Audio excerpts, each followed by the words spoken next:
മഹാരാഷ്ട്രയിലെ നാഷിക്കിന്റെ പരിസര പ്രദേശങ്ങളിലൂടെയുള്ള സഞ്ചാരം തുടരുകയാണ്. ഗംഗാപൂർ എന്ന ഗ്രാമത്തിന്റെ സമീപ പ്രദേശങ്ങളാണ് ഇവിടമെല്ലാം. ഗോദാവരി നദിയിൽ ഗംഗാപൂർ ഡാമിന്റെ സമീപമുള്ള പ്രദേശങ്ങൾ. ഇന്നലെ രാത്രി ഞാൻ ഇവിടെ എത്തിയതാണ്. സന്തോഷ് എന്ന ഈ ഡ്രൈവറാണ് ഇന്ന് എന്നെ കാഴ്ചകളിലേക്കെല്ലാം കൊണ്ടുപോകുന്നത്. നാഷിക്കിൽ നിന്നും 20 കിലോമീറ്റർ അകലെയാണ് ഈ പ്രദേശം. ചില ഭാഗങ്ങളിൽ ആഫ്രിക്കയിലെ മൈതാനക്കാട് പോലുള്ള സ്ഥലങ്ങൾ കാണാം. ഗംഗാവാരെ എന്ന ഒരു ഗ്രാമം ഇവിടെ അടുത്തുണ്ട്. ആ ഗ്രാമത്തിൽ സന്തോഷ് വണ്ടി കൊണ്ടുചെന്ന് നിർത്തി. എനിക്ക് ഈ ഗ്രാമം ഒന്ന് കാണണം. പുലർക്കാലത്തെ ഗ്രാമക്കാഴ്ചകൾ. ഒരു മരച്ചുവട്ടിൽ കുറെ ആളുകൾ വട്ടമിട്ടിരുന്ന് വർത്തമാനം പറയുന്നുണ്ട്. ഞാൻ അവരുടെ അടുത്തേക്ക് ചെന്നു. എങ്ങനെയായിരിക്കും പ്രതികരണമെന്നറിയില്ല. നെഹ്റു തൊപ്പി വെച്ചവരൊക്കെയുണ്ട് കൂട്ടത്തിൽ. ഇപ്പോഴും മഹാരാഷ്ട്രയിൽ ഇങ്ങനെയുള്ള ആളുകളെ കാണാം. ഇയാളുടെ പേര് ശിവാജി ബേണ്ടുക്കൂളെ എന്നാണ്. ഗ്രാമത്തിലെ ഒരു പ്രധാനിയാണ് ആൾ. രാവിലെ തന്നെ ഇവർ കുറെ പേർ ഇങ്ങനെ മരച്ചുവട്ടിൽ വട്ടം കൂടിയിരിക്കും.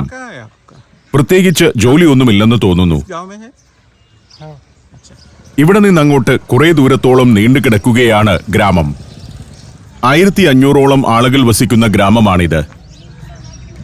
ഞാൻ പുലർക്കാലത്തെ ഗ്രാമക്കാഴ്ചകളിലേക്ക് നടന്നു. വളരെ പഴക്കമുള്ള ഒരു ഗ്രാമമാണിത്. പഴയ വീടുകൾ പലയിടത്തും കാണാം.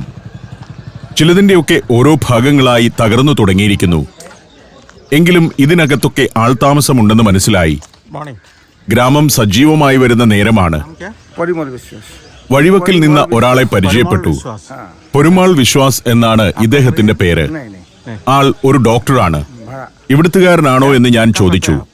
അല്ല, ഇവിടെ വന്ന് താമസിക്കുന്നതാണ്. പിന്നിൽ കാണുന്ന ചെറിയ കെട്ടിടത്തിലെ വാടകക്കാരനാണ് പെരുമാൾ വിശ്വാസ്. ഡിസ്പെൻസറിയോ ഹോസ്പിറ്റലോ ഇവിടെയുണ്ടോ എന്ന് ചോദിച്ചു. അതുമില്ല. ഗ്രാമങ്ങൾ തോറും സഞ്ചരിച്ചാണ് ചികിത്സ. ഇത്തരം ഗ്രാമങ്ങളിലൊക്കെയുള്ള ഒരു രീതിയാണത്. ഗ്രാമങ്ങൾ തോറും ചുറ്റി നടന്ന് ചികിത്സിക്കുന്ന ഡോക്ടർമാരുണ്ട്. വീണ്ടും നടക്കുമ്പോൾ മുന്നിൽ ഷീറ്റിട്ട ഓഡിറ്റോറിയം പോലുള്ള ഒരു ചെറിയ കെട്ടിടമുണ്ട്. ഇതിവിടുത്തെ മാരുതി മന്ദിറാണ്. ഹനുമാൻ ക്ഷേത്രം. ഗ്രാമത്തിലെ മൺപാതയിൽ പലയിടത്തും ആളുകൾ വെടിവട്ടവുമായൊക്കെ നിൽക്കുന്നു. ഇന്ത്യയിലെ ഗ്രാമങ്ങളിൽ ഇങ്ങനെയുള്ള പുരുഷന്മാർക്ക് കാര്യമായ ജോലിയൊന്നുമില്ല. എന്നാൽ സ്ത്രീകൾക്ക് കൃത്യമായ പണിയുണ്ട്. അവർ രാവിലെ എണീറ്റ് അലക്കാനും പാത്രം കഴുകാനും ഒക്കെ തുടങ്ങും. ചിലർ കാളയുമായി പോകുന്നുണ്ട്. പല പല ഇടവഴികളുണ്ട് ഗ്രാമത്തിൽ. ചിലത് ടാർ ചെയ്തിരിക്കുന്നു. മറ്റു ചിലത് ടാർ അടർന്നു പോയതോ മൺപാതയോ ആണ്. ഞാൻ വീണ്ടും നടന്നു. വീട്ടിൽ നിന്നും തുണി അലക്കുന്നതും പാത്രം കഴുകുന്നതുമായ വെള്ളമായിരിക്കാം ഈ ഒഴുകിപ്പോകുന്നത്. പഴഞ്ചൻ വീടുകൾ. ഇവിടെ ഒരിടത്ത് കുറെ കുട്ടികൾ കൂട്ടം കൂടി നിൽക്കുന്നുണ്ട്. സ്കൂളിലേക്ക് പോകാനായി ഒരുങ്ങി നിൽക്കുന്നവരാണ്. ബസ് കാത്ത് നിൽക്കുകയാണെന്നാണ് ഞാൻ കരുതിയത്. കുട്ടികൾ കൂടി നിൽക്കുന്നിടത്ത് ചാണകം മെഴുകിയ തെരുവിലിരുന്ന് ഒരു സ്ത്രീ പരിപ്പിനകത്തെ കല്ലും തൊണ്ടുമൊക്കെ പെറുക്കുന്നു.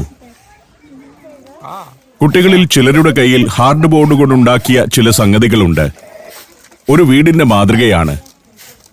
സ്കൂളിലെ പ്രോജക്റ്റിന്റെ ഭാഗമായി ഇവർ പണിതുണ്ടാക്കിയതാണ് തങ്ങളുടെ സങ്കല്പത്തിലെ ഈ വീട്. അവളുടെ പേര് ചോദിച്ചു. വൈഷ്ണവി രാജേന്ദ്ര ദൂങ്കടി എന്നാണ് പേര്. വേറെയും കുറെ പേരുണ്ട്. എല്ലാവർക്കും പ്രോജക്റ്റ് ഇല്ലെന്ന് തോന്നുന്നു. മറ്റു 2 പേരുടെ കളർഫുള്ളായ വീടുകൾ ഇവിടെ ഉണ്ടാക്കി വെച്ചിട്ടുണ്ട്. ഒന്ന് ഒരു ക്ഷേത്രമാണ്. നല്ല യൂണിഫോം ധരിച്ച് വൃത്തിയോടെയാണ് കുട്ടികൾ സ്കൂളിൽ പോകുന്നത്. ഗ്രാമത്തിൽ തന്നെയാണ് സ്കൂൾ. വീണ്ടും നടക്കുമ്പോൾ എല്ലാ വീടിന്റെയും മുന്നിലെ കാഴ്ച ഇതാണ്. അലക്ക് തന്നെ അലക്ക്. രാവിലെ ടാപ്പുകളിൽ വെള്ളമെത്തുന്ന സമയത്തായിരിക്കും ഈ അലക്ക്. ഇക്കാണുന്നത് 1954 പണിത ഒരു വീടാണ്. സ്വാതന്ത്ര്യത്തിന് മുൻപേ തന്നെ ജനവാസമുള്ള ഗ്രാമമാണിത്. പഴയ കുറെ വീടുകളുണ്ട് ഇവിടെ. എല്ലാ വീട്ടുകാരും വലിയ ബാരലുകളിലാണ് വെള്ളം ശേഖരിച്ചു വെച്ചിരിക്കുന്നത്. പൊതുവായ ടാങ്കിൽ നിന്നെത്തുന്ന വെള്ളമാണ്. ഒരു സ്ത്രീ ഇടവഴിയിലൂടെ ഇറങ്ങി വന്നു. അവരെ പരിചയപ്പെട്ടു. അപരിചിതത്വമൊന്നുമില്ല. എല്ലാവരും നല്ല ഫ്രണ്ട്ലിയാണ്. മീരാബായി ചുംബോർ ഗഡ്ഡെ എന്നാണ് ഇവരുടെ പേര്. രാവിലെ ഗ്രാമത്തിലൂടെ ക്യാമറയുമായി നടക്കുന്ന ഞാൻ ഇവർക്കൊക്കെ ഒരു കൗതുക കാഴ്ചയായിട്ടുണ്ട്. കുട്ടികളും ഞാൻ മറയുന്നതുവരെ നോക്കി നിൽക്കുന്നു. വെള്ളമൊഴുകുന്ന മൺവഴിയിലൂടെ നടത്തം തുടർന്നു. എല്ലാ വീടുകളിലും അലക്ക് നടക്കുന്നുണ്ട്. ബൈക്കുകളാണ് ഇവിടുത്തെ പ്രധാന വാഹനം. ഇവിടെയും ഇതാ ഒരു സ്ത്രീ ഇരുന്ന് അലക്കുന്നു. അലക്കുകാരില്ലാത്ത ഒരു വീട് പോലും ഇന്ന് കണ്ടിട്ടില്ലെന്ന് പറയാം. ഇവിടെ ഒരാളാകട്ടെ എന്തോ ഒരു ഉപകരണത്തിലേക്ക് ബാരലിനകത്ത് നിന്ന് കോരുന്ന വെള്ളം ഒഴിച്ചു കൊടുക്കുന്നു. എന്താണ് സംഗതി എന്ന് മനസ്സിലായില്ല. ഇതാണ് അതിന്റെ രൂപം. ഒരു തരം ബോയിലർ. മുകളിൽ നിന്ന് ഇങ്ങനെ ചോർപ്പിലൂടെ വെള്ളമൊഴിച്ച് അത് ചൂടാക്കിയെടുക്കുകയാണ്. കുളിക്കാനും പാചകത്തിനുമൊക്കെയുള്ള വെള്ളമാകാം. കരിയോ മറ്റോ ഇട്ടാണ് കത്തിക്കുന്നത്. ഇദ്ദേഹത്തിന്റെ ഭാര്യയാണ് മുറ്റത്തിരുന്ന് അലക്കുന്നത്. പാണ്ഡുരംഗ് എന്നാണ് ഇദ്ദേഹത്തിന്റെ പേര്. MTDC അഥവാ മഹാരാഷ്ട്ര ടൂറിസം ഡെവലപ്മെന്റ് കോർപ്പറേഷനിലെ ജോലിക്കാരനാണ് പാണ്ഡുരംഗ്. ഇവിടെ അദ്ദേഹത്തിന്റെ അമ്മയുണ്ട്. കണ്ണ് ഓപ്പറേഷൻ കഴിഞ്ഞ് കറുത്ത കണ്ണടയും വെച്ച് പേരക്കിടാവിനെ മടിയിൽ വച്ചിരിക്കുകയാണ്. ഇവിടെയുമുണ്ട് പ്രോജക്റ്റ് ചെയ്തുകൊണ്ടു പോകുന്ന കുട്ടികൾ. രാവിലെ സ്കൂളിലേക്കുള്ള പോക്കാണ്. ഇവിടുത്തെ ഗ്രാമീണരിൽ ഒരു 50-60 വയസ്സ് കഴിഞ്ഞവരിൽ ഈ നെഹ്റു തൊപ്പി കാണാം. എല്ലാ വീടിന്റെയും മുന്നിൽ രാവിലെ ഏതാണ്ട് കൃത്യസമയത്തിരുന്ന് ഇങ്ങനെ അലക്കുന്നവരെ ഇന്ത്യൻ ഗ്രാമങ്ങളിലല്ലാതെ മറ്റെവിടെയും കാണില്ല. ഗ്രാമവഴികളിലൂടെ ഇടയ്ക്ക് കമ്പിളിപ്പുതപ്പ് കച്ചവടക്കാരൻ കടന്നു പോകുന്നു. തണുപ്പ് കാലമാണല്ലോ. കമ്പിളിപ്പുതപ്പിന് നല്ല ചെലവുള്ള കാലം. അലക്കുകാർ ഒരു ഭാഗത്ത്, കുളിക്കാൻ വെള്ളം ചൂടാക്കുന്നവർ വേറൊരു ഭാഗത്ത്. എവിടേക്കോ ധൃതിയിൽ നടന്നു പോകുന്ന ഒരമ്മൂമ്മ. ഇവരൊക്കെ സാരിയാണ് ഉടുക്കുന്നതെങ്കിലും അത് തട്ടുടുക്കുകയാണ് ചെയ്യുന്നത്. സാരിയുടെ മുന്താണി തലയിലൂടെ വലിച്ചിടുകയും ചെയ്യും. ഗുജറാത്തിലായാലും മഹാരാഷ്ട്രയിലായാലും ഗ്രാമീണ സ്ത്രീകൾ ഇങ്ങനെയാണ് നടക്കുക.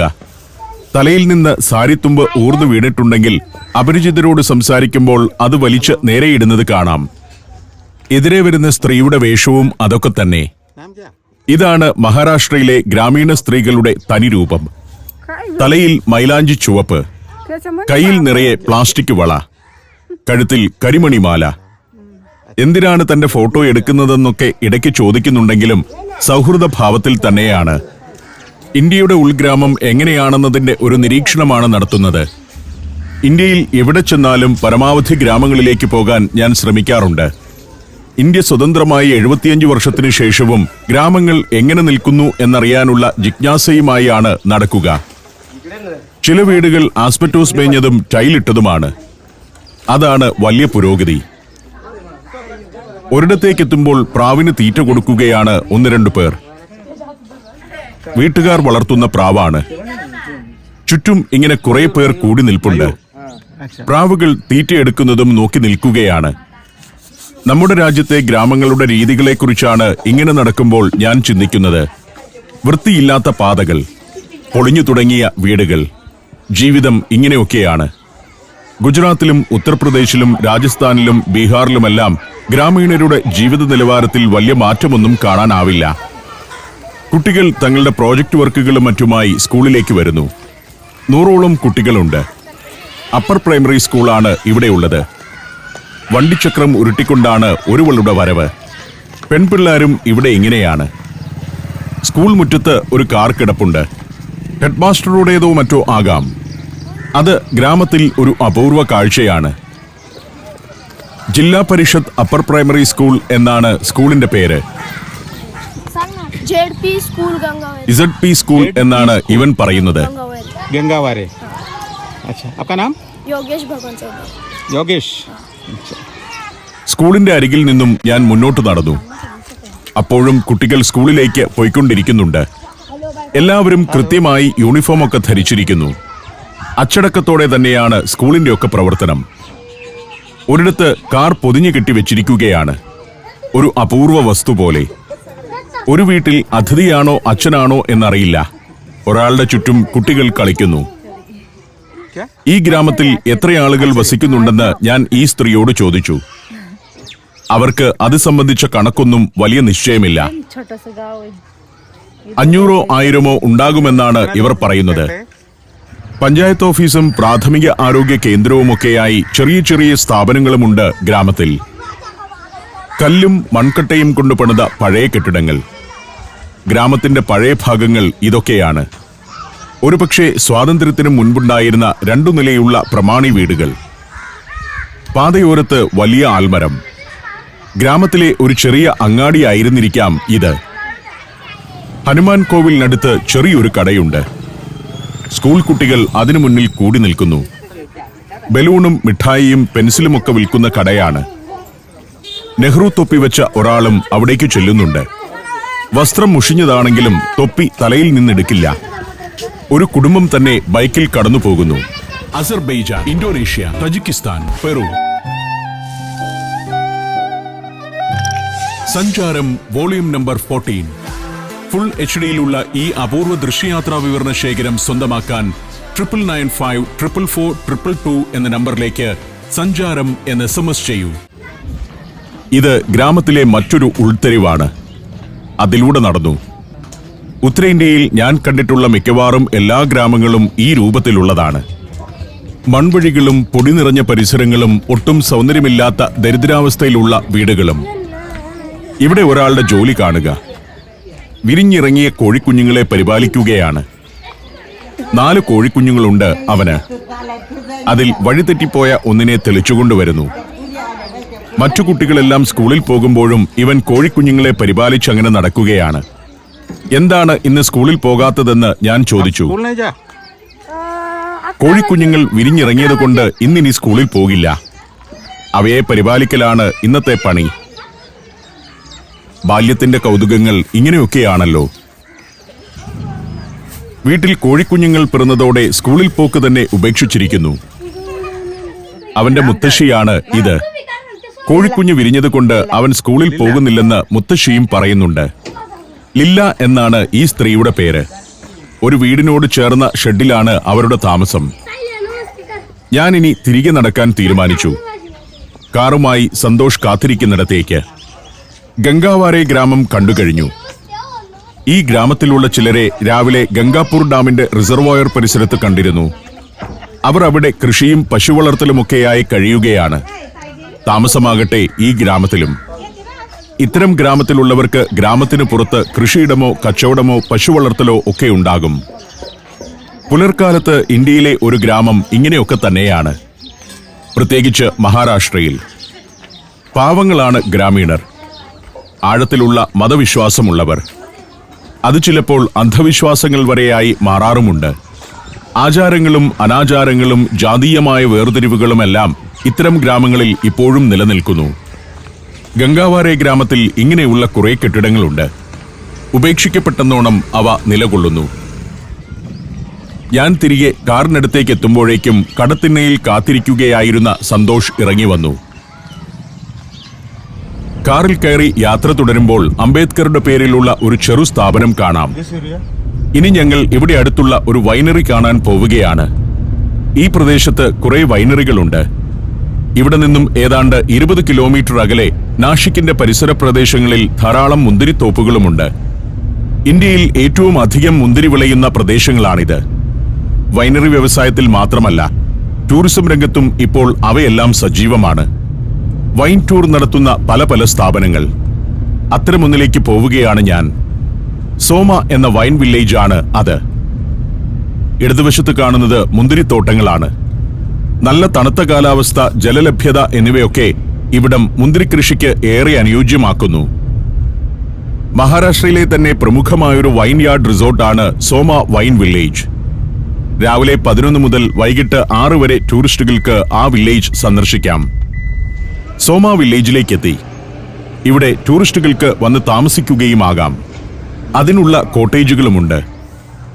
ഇവിടുത്തെ വൈൻ ടൂറിൽ പങ്കെടുക്കാമെന്ന് തീരുമാനിച്ചാണ് ഞാൻ രാവിലെ തന്നെ വന്നത്.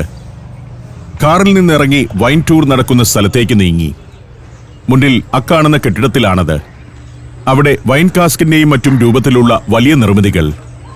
മുന്നിൽ വിശാലമായ മുന്തിരിത്തോപ്പുമുണ്ട്. മനോഹരമായി ഒരുക്കിവെച്ച ഒരു ക്യാമ്പസാണ് സോമ വൈൻ വില്ലേജിലേത്. ടൂറിസ്റ്റുകൾ വന്നു തുടങ്ങുന്നതേയുള്ളൂ. മനോഹരമായി ലാൻഡ്സ്കേപ്പ് ചെയ്ത ഒരു campus.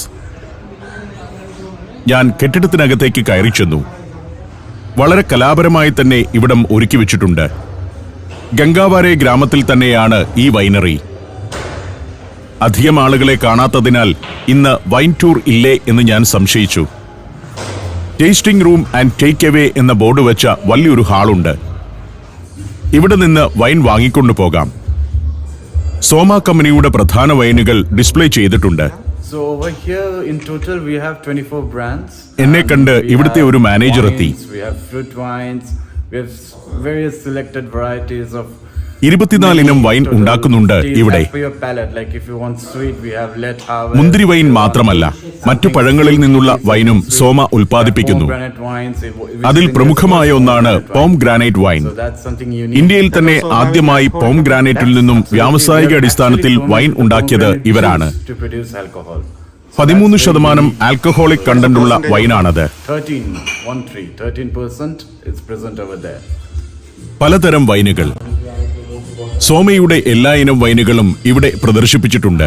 I am from സൗരദീപ് Roy എന്നാണ് ഇദ്ദേഹത്തിന്റെ പേര്. in France in Bordeaux. ഫ്രാൻസിൽ ട്രെയിനിംഗ് പൂർത്തിയാക്കിയയാൾ. Worked over there for 3 years and then പഠനശേഷം 3 വർഷം ഇതേ മേഖലയിൽ ഫ്രാൻസിൽ ജോലി ചെയ്ത ശേഷമാണ് ഇവിടെ എത്തിയിരിക്കുന്നത്. ഞാൻ അവിടെ നിന്നും പുറത്തിറങ്ങി. ഇവിടെ വൈൻ ടൂർ ആരംഭിക്കാൻ വൈകും. എങ്കിൽ പിന്നെ ഇവിടെ നിന്നും യാത്ര തുടരാമെന്ന് ഞാൻ തീരുമാനിച്ചു. സോമയേക്കാൾ പ്രമുഖമായൊരു വൈനറി ഇവിടെ അടുത്തുണ്ട്, സുല വൈനറി. അതാണ് ഏറ്റവും പ്രശസ്തം, ലോകപ്രശസ്തം എന്ന് തന്നെ പറയാം.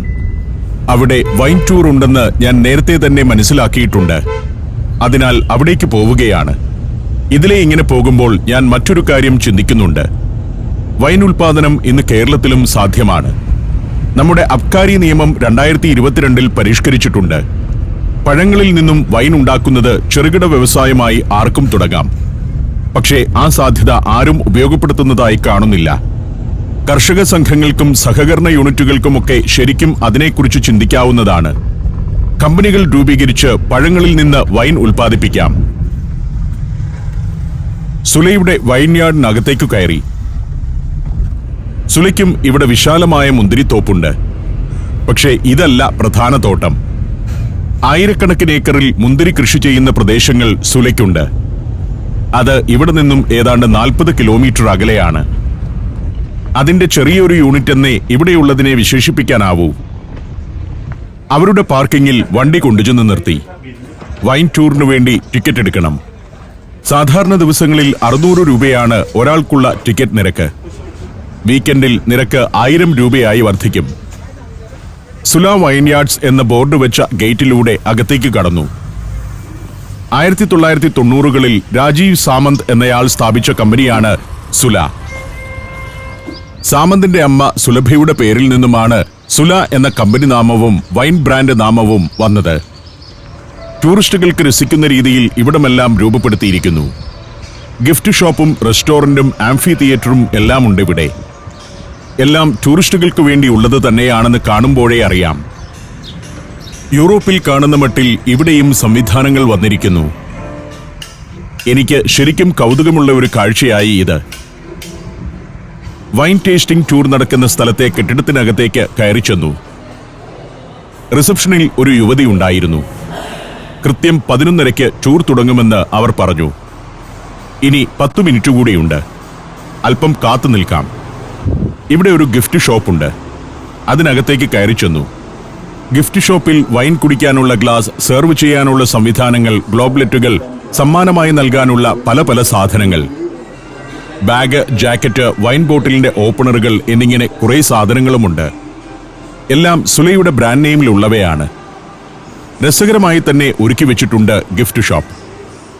പാഷനുള്ളവർക്ക് വാങ്ങിക്കൊണ്ടു പോകാവുന്ന ധാരാളം ഉൽപ്പന്നങ്ങൾ. ഇവിടെ തന്നെ വൈനിന്റെ വിൽപ്പന നടക്കുന്ന വലിയൊരു ഹാളുണ്ട്. ഒരു സ്റ്റോറാണ്. സുലയുടെ വിവിധ ബ്രാൻഡുകളിലുള്ള വൈനുകൾ നിരത്തിവെച്ചിരിക്കുന്നു. മുന്തിരി വൈൻ മാത്രമല്ല, ഇവരും പല പഴങ്ങളിൽ നിന്നും വൈൻ ഉണ്ടാക്കുന്നുണ്ട്. ലോകപ്രശസ്തമായ പുരസ്കാരങ്ങൾ നേടിയിട്ടുള്ള സ്ഥാപനമാണ് സുല വൈനറി. 2022 വേൾഡ് വൈൻ അവാർഡുകളിൽ bronze medal, 2019 India wine award തുടങ്ങിയവ അവയിൽ ചിലത് മാത്രം. കൂടുതൽ വൈൻ വാങ്ങാൻ പ്രേരിപ്പിക്കുന്ന ചില ഡിസ്കൗണ്ട് ബോർഡുകളൊക്കെ സ്റ്റോറിൽ പ്രദർശിപ്പിച്ചിട്ടുണ്ട്. വൈൻ നിർമ്മാണത്തിലും മുന്തിരിക്കൃഷിയിലും വിപുലമായ പരീക്ഷണങ്ങൾ നടത്തിവരുന്ന കമ്പനി കൂടിയാണ് ഇത്. ഇവിടെ വൈൻ സൂക്ഷിക്കുന്ന ഓക്ക് ബാരലുകൾ വരെ വിൽക്കാൻ വെച്ചിട്ടുണ്ട്. വൈൻ സൂക്ഷിക്കാറുള്ള ബാരൽ കാലാവധിക്ക് ശേഷം സുവനീർ ആക്കി വിൽക്കുന്നു. For the 11:30 batch, now we are going to start the batch. Wine tour ആരംഭിക്കുകയാണ്. ഇതാണ് ഗൈഡ്. പ്രൊഫഷണൽ ശൈലിയിലാണ് കാര്യങ്ങൾ. കുറച്ചാളുകളൊക്കെ അപ്പോഴേക്കും എത്തി. ആദ്യം ഫാക്ടറിയിലേക്കാണ് കൊണ്ടുപോകുന്നത്. എങ്ങനെയാണ് വൈനിന്റെ ഉൽപാദനം എന്ന് കണ്ടു തുടങ്ങാമെന്ന് പറഞ്ഞു. അത് കഴിഞ്ഞാണ് വൈൻ ടേസ്റ്റിംഗും മറ്റും. 40ഓളം ആളുകളുണ്ട്. ആ ടൂറിന്റെ ഭാഗമായി മറ്റുള്ളവർക്കൊപ്പം ഞാനും വൈൻ ഫാക്ടറിയിലേക്ക് നടന്നു.